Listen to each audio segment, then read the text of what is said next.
Hello everyone, this is Moses from Wilderness Cave, and this is going to be the first video in a series of behind the scenes.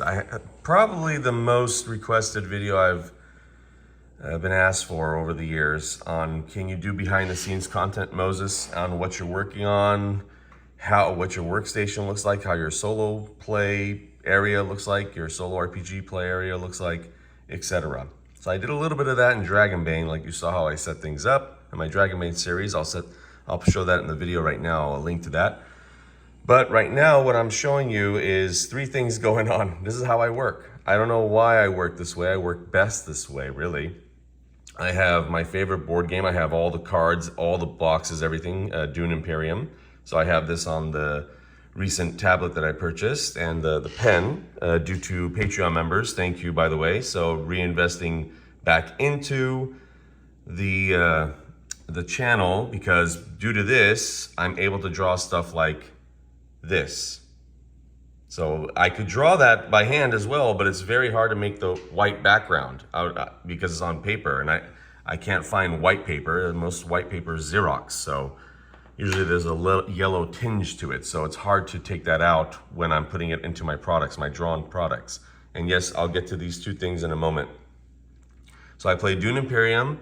I am going to be reading. I just started. I set up my area right now. I'm not in the middle of working. I just started working. I'm in the middle of rereading. I wish Marienburg, what I've heard is it's going to be ready for Warhammer Fantasy Roleplay 4th edition. This is first. This is going to be ready, the 4th edition, the end of this year. So I'm going to reread this because that's where Helmut and Anselm are headed, to Marienburg, because the season 2 episode 2 has finished, and I'm in the process of editing and uploading that. But you know, not spoiler really, but they're heading to Marienburg. Okay, and then I'm also going to be rereading Sea of Claws, or some parts of it, to help me when and if, I don't know yet. So when and if they cross the Great Ocean to go to Lustria. Okay, so I played Dune on the side. Well, I'm a little bored. I should put the volume down a little bit, but so I played that on the side. I'm reading for the next series, and I finished 2 products. This one's not uploaded to drive-thru yet. This one is. Everybody, the Patreon members, by the way, all paid Patreon members have already received a copy, but you will also receive a coupon link from drive-thru, because I'm going to update it through drive-thru, not through Patreon. So let me know how you think about that for the paid Patreon members. So this is, if I want to say it quickly, I don't want to take too much of your time, but this right here, World Building Made Simple. Create unique worlds for your fantasy setting. This brochure, they're all trifolds. Just like Echoes of the Hidden, I'll put a link to the description below on that one. That just came out. That's also a trifold game with a huge document attached to it. But this is, let me open it up, I guess. This is step-by-step on how I build my world. So if you like the worlds I play in, like let's say for Warhammer, this is not specific to a setting, but world building is universal. So if you like Hackleswell, my thought process, how the world was built around the characters, Warhammer, my Gorm and Avon and all my characters, all my playthroughs. If you love the world I built, I've been asked prior, can I make a product? This is a long time ago though, probably like 6-7 months ago. I was asked, can you make a product to help us build worlds like you do, Moses? Like, they're just frank, I'll just be frank. They said they love the worlds I'm building. They love that, I just seem like it's seamless, seems like it's alive. Look at that artwork right here. They seem like it's alive. The world is alive, but yet you're doing it solo, you're doing the drawing, you're doing all this stuff. How are you doing it all? You know, and making the world seem alive. Well, so I didn't have anything, like I didn't have a recipe for this. So I said, okay, maybe I should sit down. I did it about 2 months ago. Maybe I should sit down and create a recipe on how I do it. So if you like it, why you would want this product, if you're interested, if you like the worlds I have created on my solo series, this is the process I've used right here. Okay, let me see if I can open it one moment. See, this is the problem with no tripod, but regardless. So this is the process I've used, step by step. Okay, it's hard to hold it. So yes, so that's how the process I've used. It's going to be extremely affordable price. I haven't said it yet, but it may be 50 cents to $1. Same with this, 50 cents to $1. You heard that right, everybody. 50 cents to $1. Okay? That's because, one, I have no middle person. I don't have to hire an illustrator, layout artist, or anything. I'm doing it all. And also, it's just a trifold. It doesn't take me long to make these, really. It took a long time to build it up. But once I had to make this, it took about 4 hours.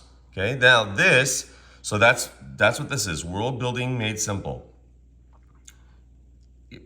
If you like the worlds I built, this is for you. Okay, now Whispers in the Fog. I've talked about this before. It's finally done. It's been uploaded. This has been uploaded. I'm waiting for approval from drive-through. So you can see right here. You awaken in an endless fog, unsure if you are dead or dreaming. Your memories are fractured. Your name is a whisper. Your name a whisper.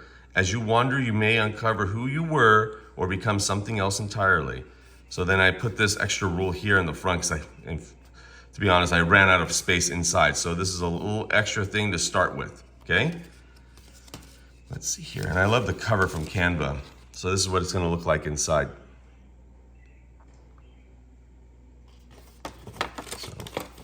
Right over there. So the cool thing about this is how I play. I love journaling, like solo journaling, but a lot of them just feel like draw a card and think of something. This is more of, it becomes almost a game. And I have mechanics in here where if you draw a card, and there's an echo die as well, there's a D6 and another D6 and an echo die, where that echo die can change the fate. It's just basically another D6 with a different color. It can change the fate of what's happening to that drawn card.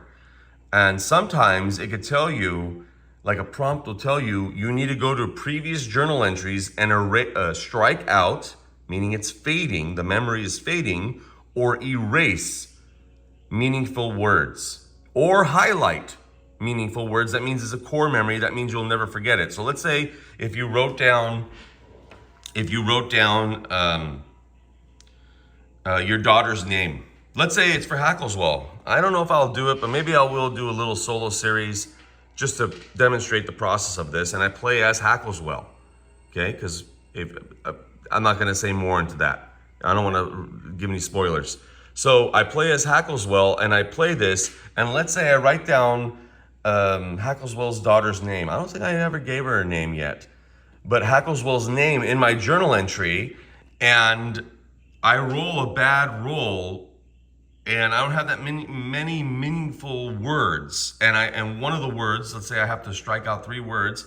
One of them is my daughter's name, and it's starting to fade. And hopefully I don't have to erase that name. But let's say I'm lucky and I highlight it. That name, if I highlight that name will never be erased.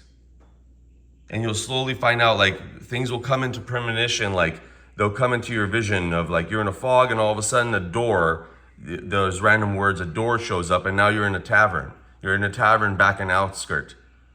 And you're trying to, people know who you are, they may not know who you are. It's up to you how you're writing and up to the rolls and the playing cards drawn. But you start wondering who you are and then slowly find out who you are, but you may change who you become. It's basically you're in purgatory in a way. So it's if you have any characters in your campaigns that you loved and you lost in your campaigns, group or solo, you can find out what happens to them with this game right here. A solo journaling RPG of memory, mystery, and transformation.